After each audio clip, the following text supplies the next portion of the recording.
Prince Harry cannot save Queen's monarchy with Lilibet name after exposing ridiculousness.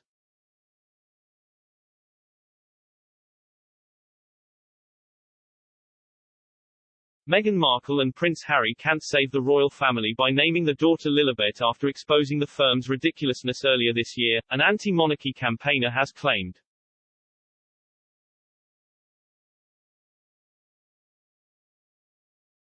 The Duke and Duchess of Sussex announced the birth of daughter Lilibet Lily Diana Mountbatten Windsor last weekend after she was born at the Santa Barbara Cottage Hospital in California.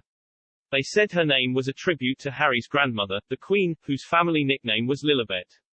Some royal commentators said the name could have been an olive branch to the royal family following their bombshell interview with U.S. chat show host Oprah Winfrey in March.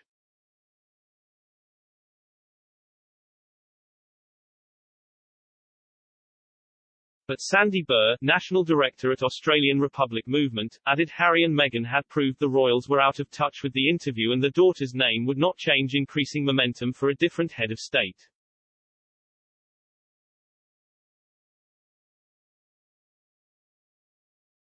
He told Express.co.uk, Harry and Meghan's interview earlier this year highlighted the ridiculousness of having a foreign monarch as Australia's head of state.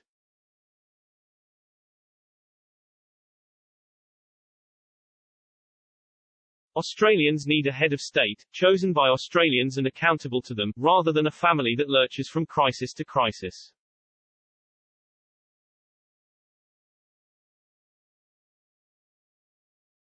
As more Australians come to see how out of touch the British monarchy is, the more we'll see the momentum continue to increase.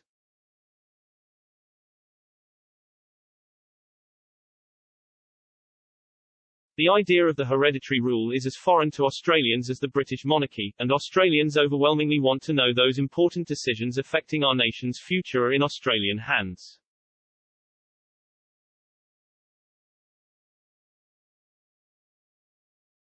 Australia has toyed with the idea of becoming a republic in the past.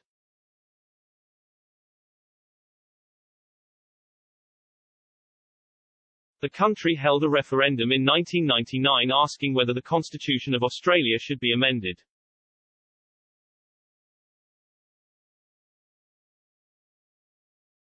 However, almost 55% of voters turned down this option and so the Queen remained head of state.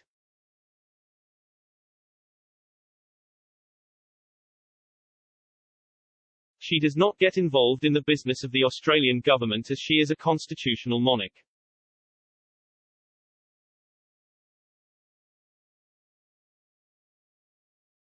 Prime Minister Scott Morrison also showed Australia still supports the Queen as he leads the Commonwealth tributes to Prince Philip after his death on April 9.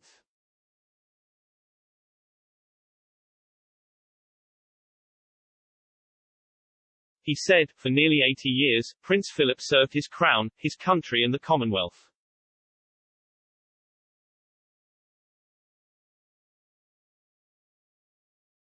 His Royal Highness the Duke of Edinburgh was, in the words of Her Majesty, her strength and stay.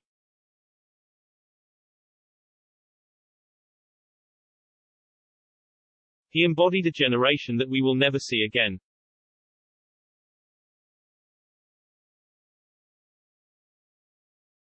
Beginning as a naval cadet in 1939, he served in war and in peace. When Her Majesty ascended the throne, the Duke ended his military service and became her constant support.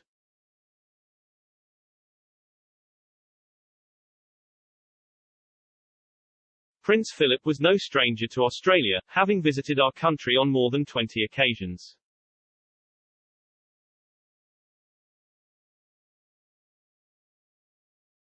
Through his service to the Commonwealth, he presided as patron or president of nearly 50 organisations in Australia. Given his own service, Prince Philip also had a strong connection with the Australian Defence Force.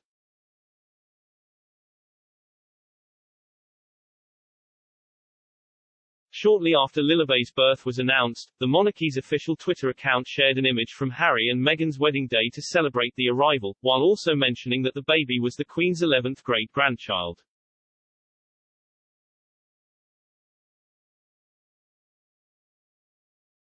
A Buckingham Palace spokeswoman also said, "The Queen, the Prince of Wales and the Duchess of Cornwall and the Duke and Duchess of Cambridge are delighted with the news."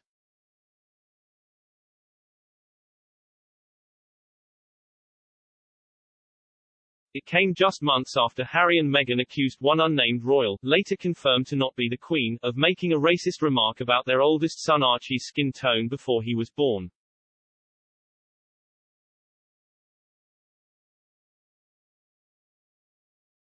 They also said Meghan's pleas for help when she felt suicidal were ignored.